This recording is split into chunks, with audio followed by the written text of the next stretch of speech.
다 같이 마음을 모아서 예배 자리로 나가겠습니다.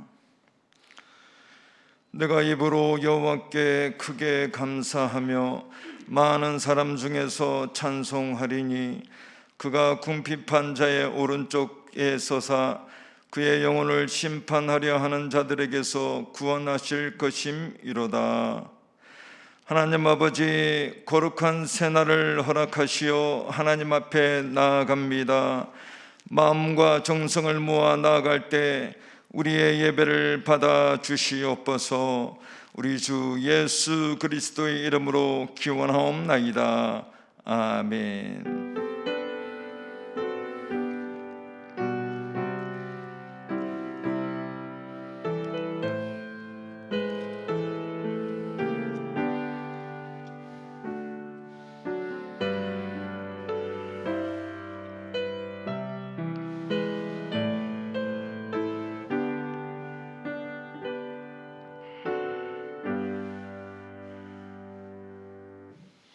다 같이 찬송가 550장 찬양하시겠습니다.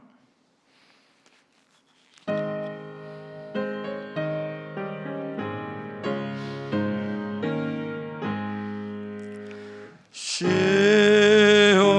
영광이 빛나는 아침, 어둡던 이 땅이 밝아오네.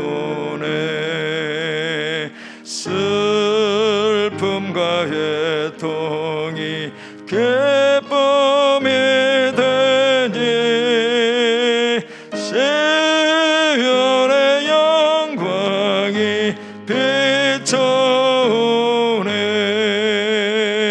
시온의 영광이 빛나는 아침, 매였던 종들이 돌아오네.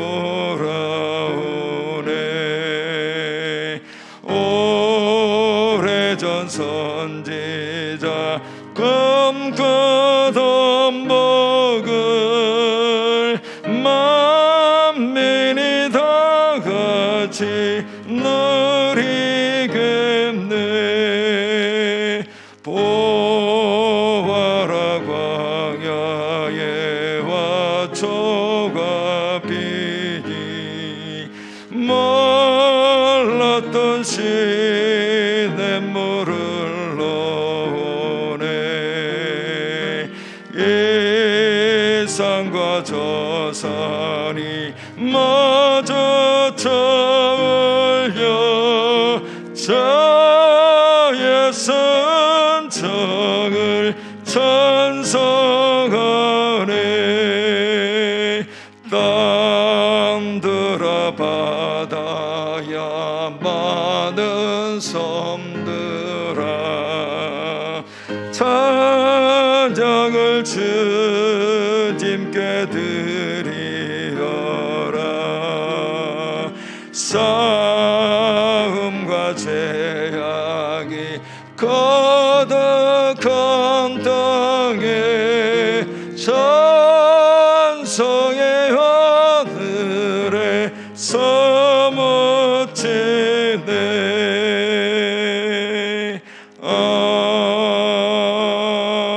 아멘. 찬송가 554장 찬양하시겠습니다.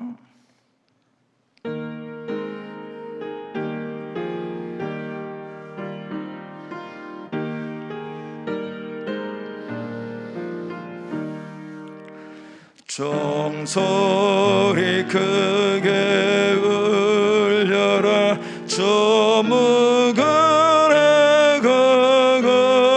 가가는데 옛것은 흘려보내고 새 것을 맞아 드리자.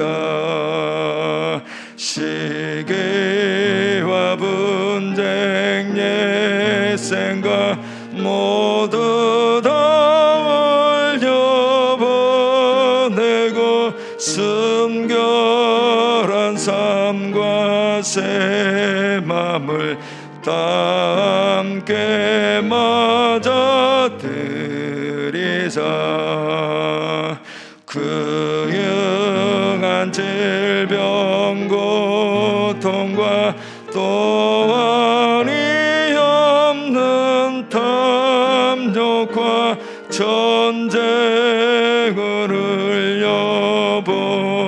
흘려보내고 평화를 맞아들이자.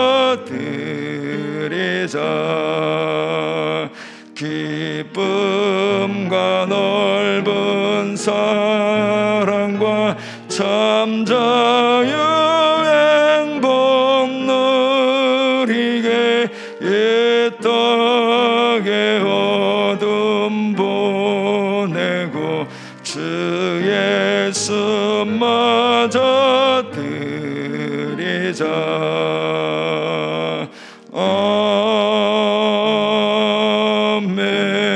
아멘. 다 같이 새로 번역된 사도신경으로 우리의 신앙을 고백하겠습니다. 나는 전능하신 아버지 하나님 천지의 창조주를 믿습니다. 나는 그의 유일하신 아들 우리 주 예수 그리스도를 믿습니다. 그는 성령으로 잉태되어 동정녀 마리아에게서 나시고 본디오 빌라도에게 고난을 받아 십자가에 못 박혀 죽으시고 장사된 지 사흘 만에 죽은 자 가운데서 다시 살아나셨으며 하늘에 오르시어 전능하신 아버지 하나님 우편에 앉아 계시다가 거기로부터 살아있는 자와 죽은 자를 심판하러 오십니다. 나는 성령을 믿으며 거룩한 공교회와 성도의 교제와 죄를 용서받는 것과 몸의 부활과 영생을 믿습니다. 아멘.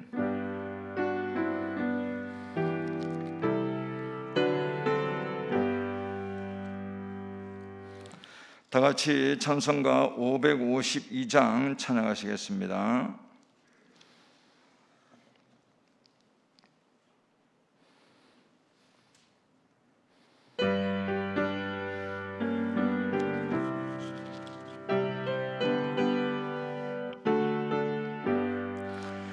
아침에 해가 돋을 때 만물 신선하여라. 나도 세상 지낼 때에 햇빛 되게 하소서. 주여 나를 도우사 세월호 성 안고서 어두운 세상 지낼 때 햇빛 되게 하소서. 새로운 광음을 보람 있게 보내고 주의 일을 행할 때에 햇빛 되게 하소서.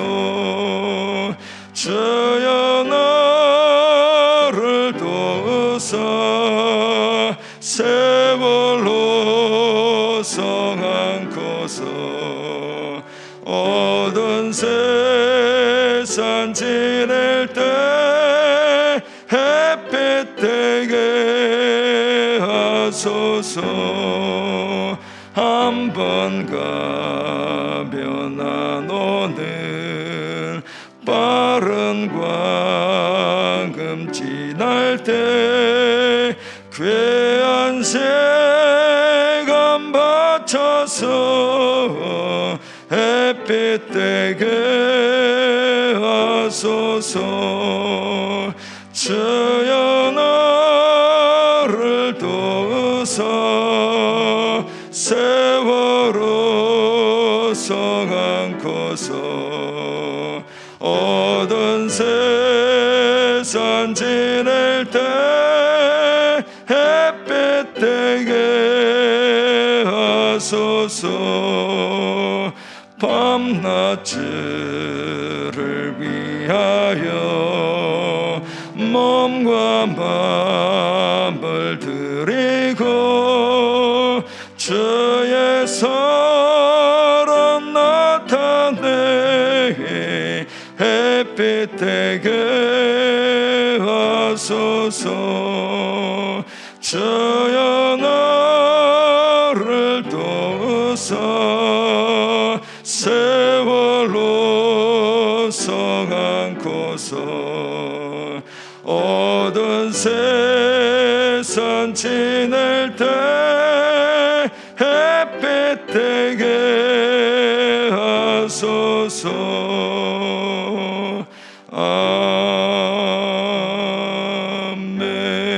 아멘.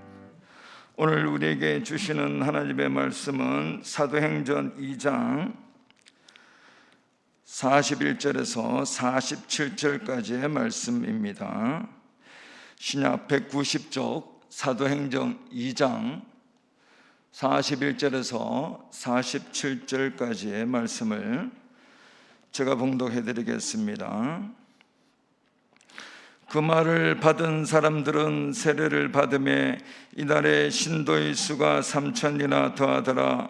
그들이 사도의 가르침을 받아 서로 교제하고 떡을 떼며 오로지 기도하기를 힘쓰니라.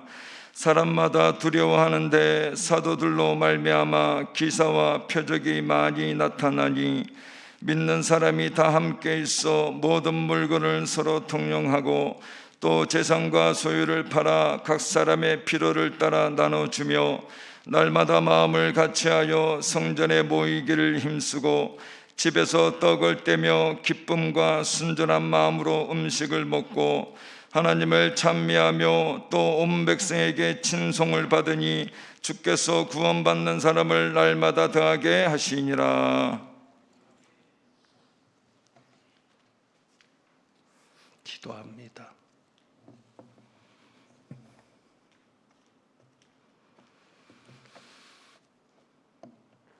하나님 아버지, 2021년의 첫 주일이며 첫 예배를 드리지만 저희들의 마음은 무겁습니다. 올 한 해 선하신 하나님의 도우심을 힘입어 이 모든 어려움이 깨쳐지며 정말 교회가 저희들이 세상에 햇빛 되는 역사가 일어나기를 소망합니다. 오늘도 그 마음으로 주님 앞에 말씀을 받습니다. 말씀을 통하여 깨닫게 하시고 변화되게 하시고 준비되게 하옵소서. 이 시간 온전히 성령께서 주장하여 주옵소서. 우리 주님 예수 그리스도의 이름으로 기도합니다. 아멘.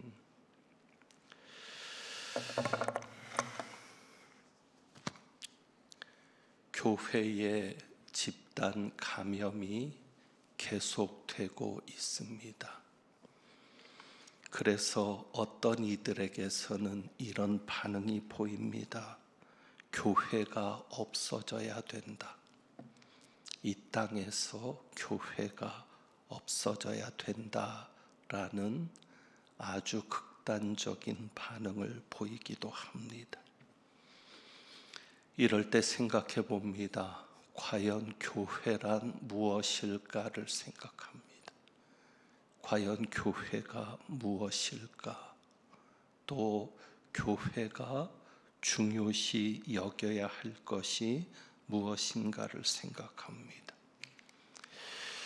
일반적으로 사람들이 교회를 보는 생각, 교회에 대한 관점을 살펴볼 때 교회 내에서 교인들조차도 양극단의 관점들이 존재하는 것을 볼 수 있습니다. 오늘 본문에서 보면 교회는 두 가지 모습을, 크게 보면 두 가지 모습을 나타내고 있는데, 첫 번째 교회의 모습은 믿음의 공동체로서의 모습입니다. 42절에 보면 이렇게 말씀하죠. 그들이 사도의 가르침을 받아 서로 교제하며 떡을 떼며 오로지 기도하기를 힘쓰니라. 이것이 믿음의 공동체로서의 근본적인 교회 모습인데, 하나님의 말씀, 설교가 있고 기도가 있고 그리고 성도의 교제가 있습니다.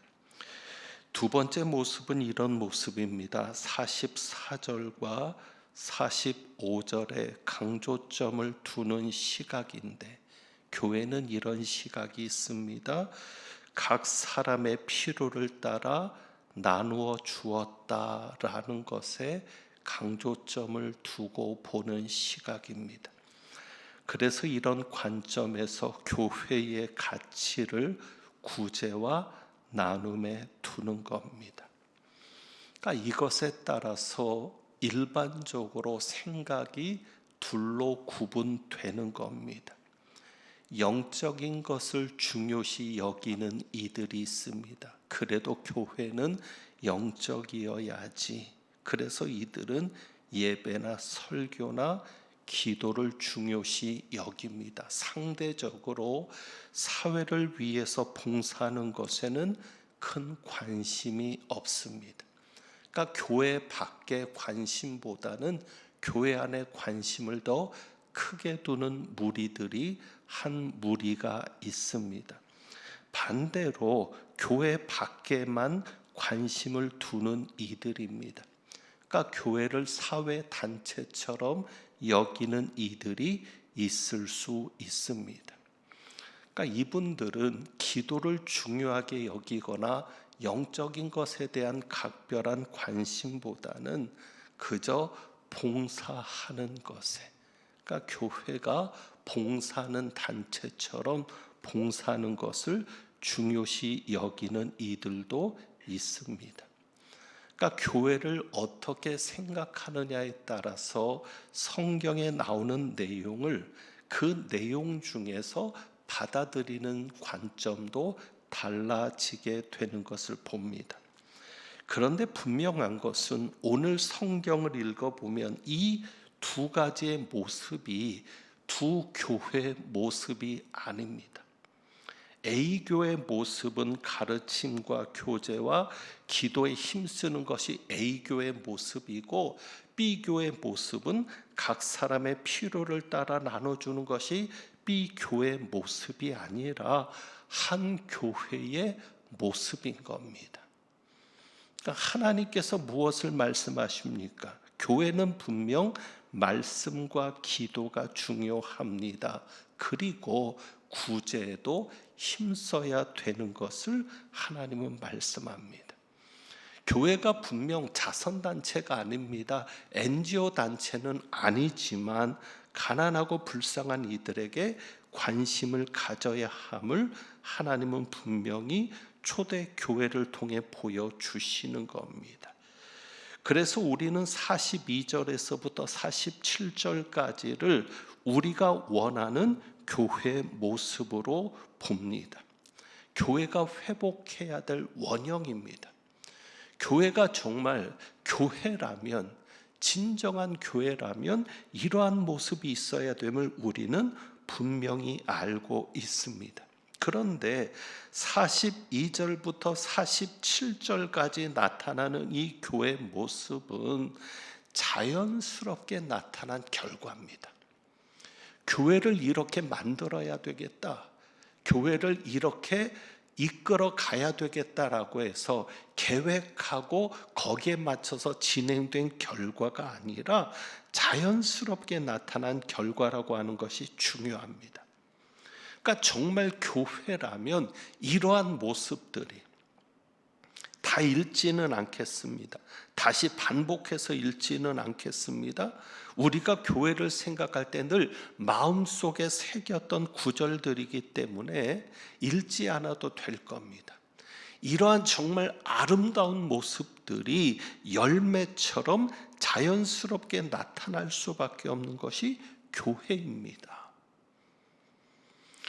우선 교회 역사에서 좀 살펴볼 장면들이 있습니다. 지금처럼 팬데믹, 집단 감염, 집단 전염병이 유행하던 그런 시대입니다. 전 세계적으로 전염병이 유행하던 상황이었던 초기 기독교 역사에서 두 가지 사건을 좀 찾아봅니다. 그때 초기 기독교의 크리스찬이라고 하는, 그리스도인이라고 하는 이름 외에 성경의 그리스도인이라고 불렸던 별명이 있지만 그 외에 기독교인을 부르는 또 다른 유명한 별명이 있었습니다. 그 별명이 파라볼라 노이라는 말입니다. 파라볼라 노이, 이 말의 뜻은 위험을 무릅쓰는 자라는 뜻입니다. 기독교인들이 이런 별명을 가지게 된 배경은 이렇습니다. 주님이 오신 후 251년입니다. 251년 말에 엄청난 전염병이 유행을 했습니다. 그때는 데시우스의 박해로 많은 그리스도인들이 희생을 당했던, 순교하기도 했던 시기이기도 합니다. 그러니까 아프리카에서 온 키프리아누스의 전염병이 251년에서 266년까지 무려 15년 동안을 집단 감염의 전염병의 시기에 있었는데, 이 전염병이 접촉을 통해서 전염이 되면서 치사율이 무려 50%를 기록하는 무서운 병이었습니다. 전염병이 유행을 하니까 로마 제국의 관리나 부자는 감염자를 피해서 도시를 떠나는 겁니다.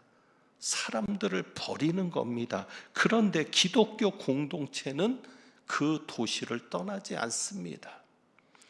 많은 사람들이 감염을 피해서 도망을 갔지만 오직 교회만이 뒤에 남아서 서로를 돌보면서 위험을 무릅쓰고 환자를 사랑으로 간호했습니다. 집단 전염의 시대에 교인들이 있었기 때문에 전염병이 더 확산되는 것을 막을 수 있었고 많은 이들이 목숨을 구할 수 있었습니다. 엄밀하게 따지면 교인들이 돌보았던 그들은 원수였습니다. 기독교인들에게 이교도들은 원수였습니다. 하지만 교회는 원수도 사랑했습니다. 기독교인들에 의해서 살아났던 이교도들이 회심을 하는 겁니다. 기꺼이 신자가 되기를 자청했고, 그 후로 그리스도인들에게는 별명이 붙여졌는데 파라볼라 노이라는 별명이 붙은 겁니다. 위험을 무릅쓰는 자다. 오직 교회만이 위험을 무릅쓰고 전염병자들을 돌본 겁니다. 또 하나의 사건은 165년도에 있었던 사건인데, 시리아에 출병했던 군인들이 가지고 온 천연도로 인해서 로마 제국 내에 500만 명이 죽어간 안토니우스의 전염병 때입니다. 이것도 무려 15년 동안을 전염병이 유행이 지속이 되었는데 초대교회는 환자들을 사랑으로 돌보았습니다. 사랑과 희생으로 돌보니까 많은 이들이 교회로 나오게 되었고, 그 결과 교회는 성장했습니다.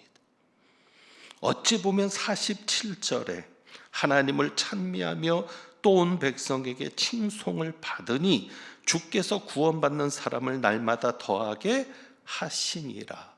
47절의 이 성경 말씀처럼 초기 기독교, 초대교회는 아니지만 그 정신이 살아있고 그 역사가 살아있어서 초기 기독교회는 이처럼 성장하는 역사가 일어났던 겁니다. 어떻게 핍박을 받는 기독교가 로마의 국교로 인정될 수 있었겠습니까? 교인들이 전도를 열심히 해서였겠습니까? 헌신적인 사랑과 봉사가 있었기 때문입니다. 전염병으로 많은 사람들이 죽어나가고 길에는 시신들이 쌓여도 기독교인들은 죽음을 두려워하지 않았습니다. 왜요? 예수 믿는 우리에게는 무엇이 있으니까? 천국이 있으니까. 천국이 있음을 믿는 그리스도인들은 절대 죽음을 두려워하지 않았고, 병에 걸려서 죽어가는 이들에게 천국을 전파했고 복음을 전했을 겁니다. 그리고 돌보았습니다. 그러니 병을 고침받지 못하고 죽는다 해도 죽어가는 이들은 천국에 대한 소망 가운데 평안하게 죽음을 맞을 수 있었습니다. 어떻게 그럴 수 있었을까? 어떻게 교회가 그럴 수 있었을까? 분명 교회는 구제기관은 아닙니다. 그러나 결국 교회가 나타나는 모습들을 보면 구제에 힘쓰고 사회를 위해서 믿지 않는 자들까지도, 교회 밖의 사람들에게까지도 신경 쓰고 힘쓰는 것을 보게 됩니다. 왜 그렇습니까? 하나님의 사랑을 알았기 때문입니다. 나는 죄인인데 예수를 믿고 보니까 나는 죄인인데 죄인을 위해 죽어주신 예수 그리스도, 그 예수 그리스도를 통해 나타난 하나님의 사랑을 체험하니까 그 사랑의 불씨가 남아있는 한 자연스럽게 사랑을 실천할 수밖에 없는 사람이 되는 겁니다. 교회가 사랑을 행하는 것이 단지 서로 사랑하라는 예수님의 명령 때문이 아닙니다. 너무도 자연스러운 겁니다. 왜? 하나님의 사랑을 알기 때문입니다. 이런 과정이 초대교회의 모습에서도 잘 드러나고 있는 겁니다. 사도행전 2장을 봅니다. 사도행전 2장 전체를 보면 오순절날 마가 요한의 다락방에 성령께서 임하신 후에 베드로가 설교를 합니다. 그 설교의 내용이 앞에 나와 있고 38절부터 41절까지의 내용을 대략 보면 38절에 베드로가 말하죠. 이르되 너희가 회개하여 각각 예수 그리스도의 이름으로 세례를 받고 죄 사함을 받으라. 그리하면 성령을 선물로 받으리니. 40절에는 너희가 이 패역한 세대에서 구원을 받으라 하니. 41절입니다. 그 말을 받은 사람들은 세례를 받음에 이날의 신도의 수가 3,000이나 더하더라. 그 말을 받은 사람들은 세례를 받았습니다. 세례를 받았다는 얘기가 무엇입니까?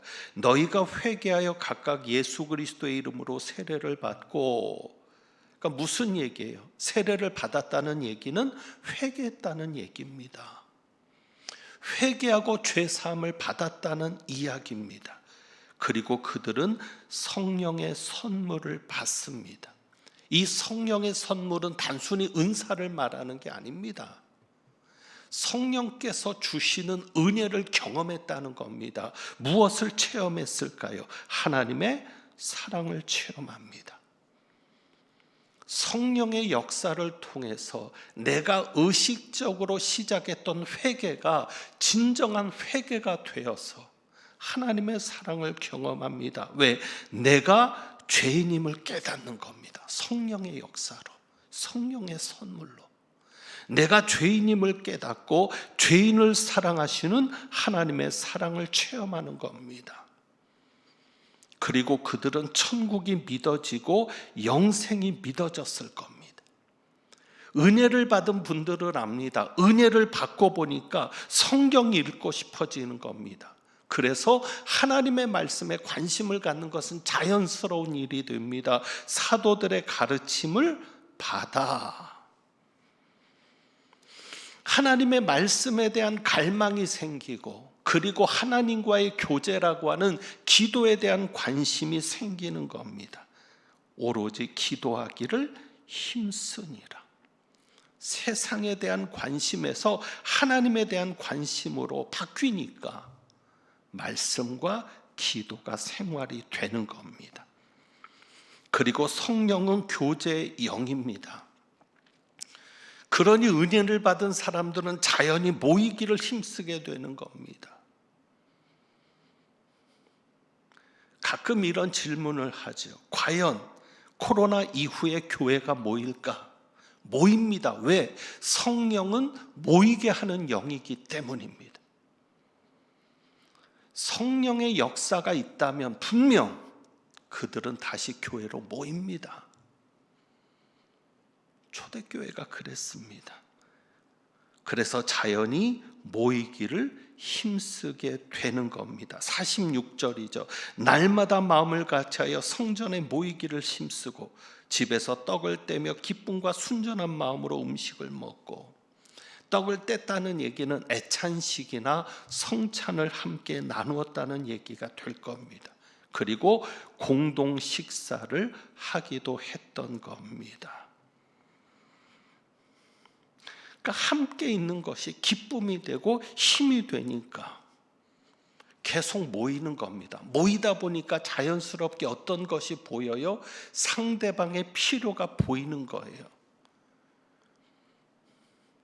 교인들이 모였는데 옷을 제대로 입고 오지 못한 이들을 보면 옷을 벗어줄 것이고, 신발을 제대로 신고 오지 못한 성도들을 보면 신발을 마련해 줄 것이고, 그러니 자연스럽게 그들에게 필요한 것을 채우기 위해서 자기의 것을 기쁘게 드리는 역사가 일어나는 겁니다.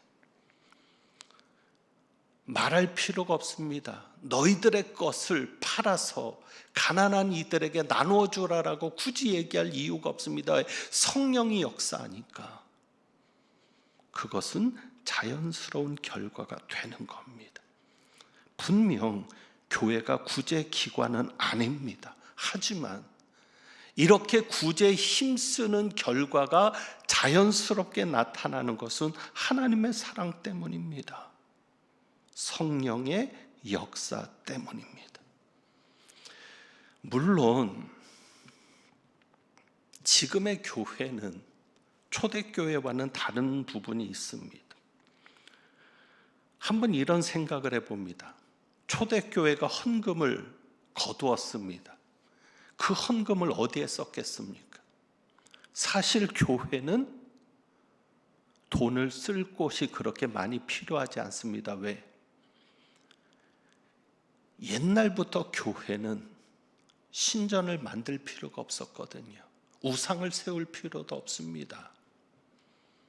그저 모이는 곳이 교회가 되고 예배가 드려지는 것이니까. 그리고 초대교회가 조직을 갖추고 있었던 것도 아니니까 결국 교인들이 헌금했던 그 모든 헌금은 교인들을 위해서 쓰여졌을 겁니다.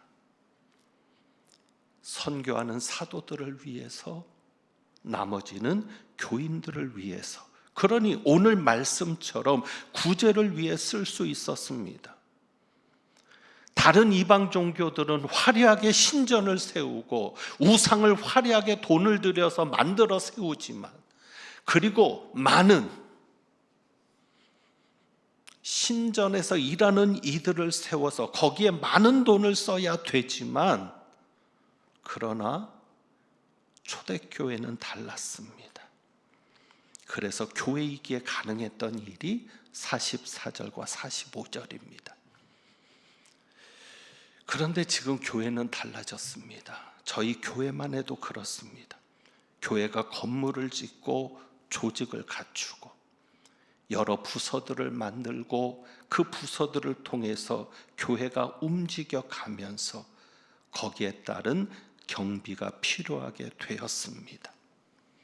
그러다 보니 교회 자체적으로 쓰여져야 되는 예산이 많아지게 되고 결국 사회 밖으로 내보낼 수 있는 것은 제한적일 수밖에 없습니다. 재정적으로 여유가 있는 대형 교회들 아니면 정말 초대교회 모습처럼 각 사람의 필요를 따라 나눠줄 수 있는 이런 현실은 올 수 없는, 어쩔 수 없는 현실이 되고 맙니다. 앞으로 저희 교회는 더 그럴 수도 있겠습니다. 이제 과관련 센터가 준공하고 나면 더 허리띠를 졸라 메어야 될 줄 모릅니다. 하지만 그렇다고 해서 교회가 선교하는 일에, 사람의 필요를 따라 나눠주는 구제에 놓칠 수는 없습니다. 이럴 때 우리에게 필요한 것이 무엇입니까? 성령의 역사입니다. 교회를 그저 영적인 공동체로 영적인 것을 강조하는 분들은 구제에 관심이 없을 겁니다. 교회 안에서만 쓰여지는 것에 관심이 있을 겁니다. 그러나 성령이 역사하면 영혼 구원에 대한 열망을 가지게 되고, 선교사들이 전도를 위해, 선교를 위해, 영혼 구원을 위해 우리나라에 찾아왔을 때 가난한 자들을 위해 병원을 세우고 가르쳐야만 살아날 수 있기에 학교를 세우고, 전쟁 때는 고아원을 세웠던 것들이 영혼 구원에 대한 관심 속에서 자연스럽게 일어났던 역사였던 것처럼, 언더우드나 아펜셀러가 부흥회를 통해서 은혜를 받고 알지도 못하는 조선 땅에 첫 발을 내디뎠던 것처럼, 성령이 역사하면 밖으로도 관심을 가지게 되는 역사가 분명히 있을 겁니다. 반대로 교회는 구제에 힘써야 된다고, 교회가 세상을 위해 존재하는 거라고 땅에만 관심이 있었던 분들도 성령께서 역사하면 자연스럽게 천국에 대한, 영생에 대한 관심을 가지게 될 것이고, 교회가 무엇보다도 영적으로 살아나야 된다는 것을 알게 될 겁니다. 초대교회도 그렇지만 이러한 변화가 필요한 이 시점에서 정말 변화의 시작은 무엇이겠습니까? 성령의 역사입니다. 우리가 회개를 강조하는 것도 그렇습니다. 왜? 회개를 강조하지 않으면, 아니 회개하지 않으면 성령께서 역사하시지 않기 때문입니다. 코로나19 시대에 코로나가 끝나지 않은 상황에서 21년을 맞습니다. 도대체 하나님이 원하시는 것이 무엇일까? 잘 모릅니다. 그러나 분명한 것은 성령이 역사하는 교회만 되면, 성령께서 역사하는 그리스도인만 되면 교회는 하나님이 원하는 모습을 찾아가게 될 것이고, 우리들은 자연스럽게 하나님이 원하시는 성도의 모습으로 서게 될 것을 믿습니다. 다른 것이 없습니다. 정말 우리가 기도해야 될 것은 성령의 역사입니다. 하나님, 우리 교회에, 한국교회에, 전 세계 교회에 다시 한번 성령의 역사를 일으켜 주옵소서. 초대교회 마가요한의 다락방에 성령의 불이 임했던 것처럼, 불은 뜨거움입니다. 열정입니다. 그리고 불은 확산입니다. 모든 더러운 것을 태우는 겁니다. 그런 것처럼 성령께서 역사해서 열정을 회복하게 하시고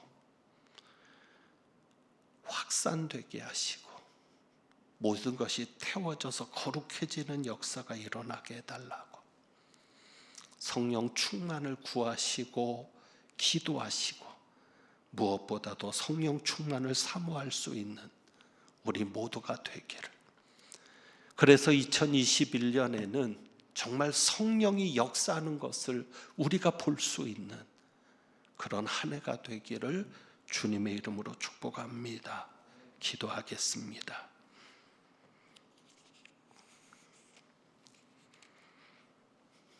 성령님, 다시 한번 역사하여 주옵소서. 우리들의 식어진 마음을 다시 한번 뜨겁게 하시고, 전도에 관심이 없고 영혼 구원에 관심이 없었던 저희들의 마음을 한 영혼에게로 돌아가게 하시고, 세상의 더러움에 빠져서 더러운 것조차 느끼지 못했던 저희들을 하나님의 빛 가운데 세우셔서 하나님 앞에 회개하고 아버지의 거룩하신 같이 거룩해지며 아버지의 온전하신 같이 온전해지는 것을 사모하는 저희들이 되게 하옵소서. 교회가 교회다워지는 일이, 교회가 해야 될 일들을 감당하는 일이 오직 성령의 역사로 나타나는 자연스러운 열매가 되게 하옵소서. 이것을 위해 저희가 더 기도하게 하시고 사모하게 하시고 성령님을 구하는 역사가 있게 하옵소서. 우리 주님 예수 그리스도의 이름으로 기도합니다. 아멘. 찬송 드립니다. 322장 찬송합니다.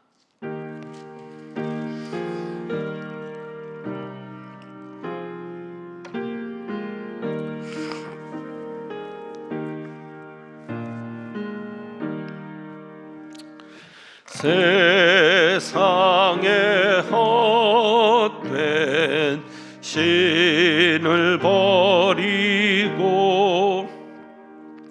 하나님 이름 높여 기리세. 온 천하 백성 모두 나와서 다 같이 하나님만 섬기세. 세상에 헛된 우상 버리고 인간의 모든 부귀영화와 거짓과 불의 모두 버리고 온전히 하나님만 섬기세. 주님의 백성 서로 헤아려 시기와 미움 아주 버리고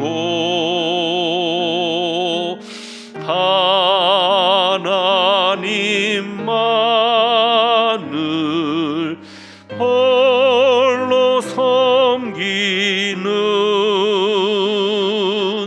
천국으로서 이뤄 주소서.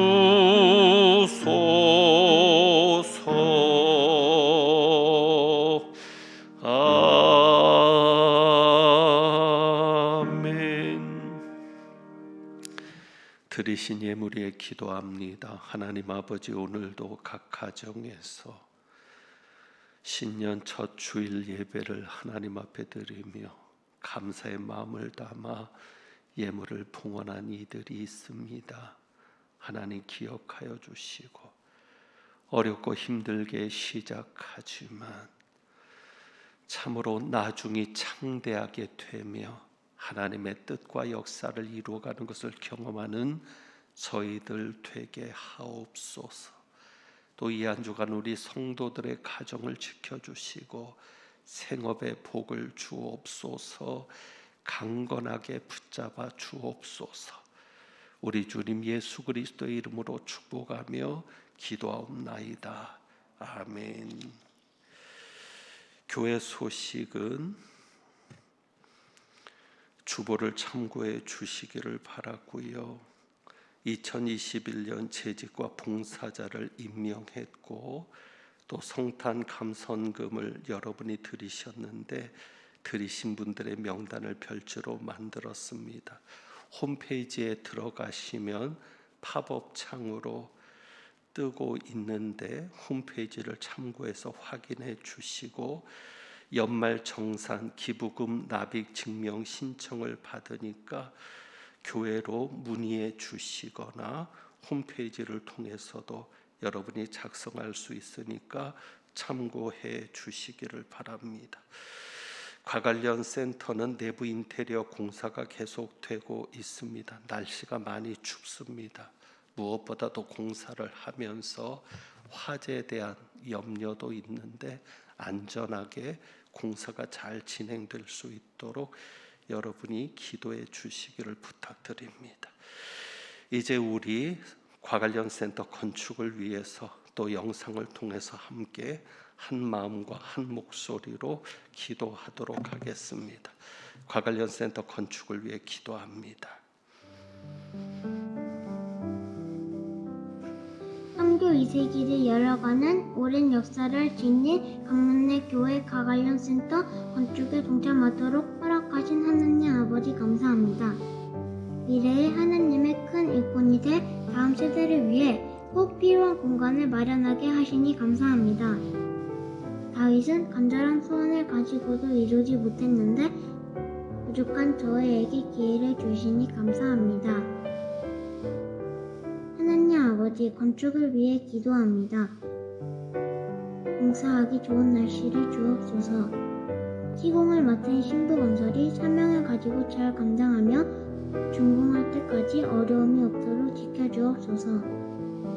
공사 기간 동안 안전사고가 일어나지 않게 하옵소서. 건축 기간 동안 사탄이 틈타지 못하게 하시고 산발락과 도비와 같이 교회 건축을 비방하거나 방해하는 사람이 혼자뿐 아니라 동네 사람 중에서라도 없게 하옵소서. 건축하는 동안 성도들을 복을 받게 하옵소서. 건축 재정에 어려움이 없게 하시고 무엇보다 성도들이 기쁨으로 자원하여 건축에 동참하게 하옵소서.